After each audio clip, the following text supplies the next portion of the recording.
صحیح بخاری کیفیت وحی۔ ہم کو عبداللہ بن یوسف نے حدیث بیان کی، ان کو مالک نے ہشام بن عروہ کی روایت سے خبر دی، انہوں نے اپنے والد سے نقل کی، انہوں نے ام المومنین عائشہ صدیقہ رضی اللہ تعالی عنہ سے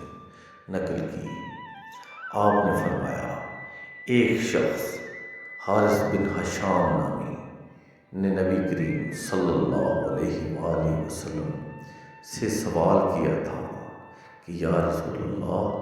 آپ پر وحی کیسے نازل ہوتی ہے؟ آپ صلی اللہ علیہ وآلہ وسلم نے فرمایا کہ وحی نازل ہوتے وقت کبھی مجھ کو گھنٹی کی سی آواز محسوس ہوتی ہے، اور وحی کی یہ کیفیت مجھ پر بہت شاق گزرتی ہے۔ جب یہ کیفیت ختم ہوتی ہے تو میرے دل و دماغ پر اس فرشتے کے ذریعے نازل شدہ وحی محفوظ ہو جاتی ہے، اور کسی وقت ایسا ہوتا ہے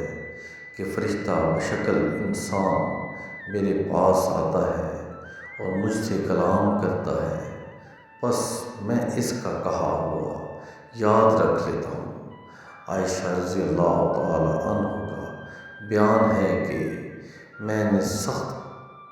کڑاکے کی سردی میں نبی کریم صلی اللہ علیہ وآلہ وسلم کو دیکھا ہے کہ آپ صلی اللہ علیہ وآلہ وسلم پر وحی نازل ہوئی، اور جب اس کا سلسلہ موقوف ہوا تو آپ صلی اللہ علیہ وآلہ وسلم کی پیشانی پر پسینے سے شرابور تھی۔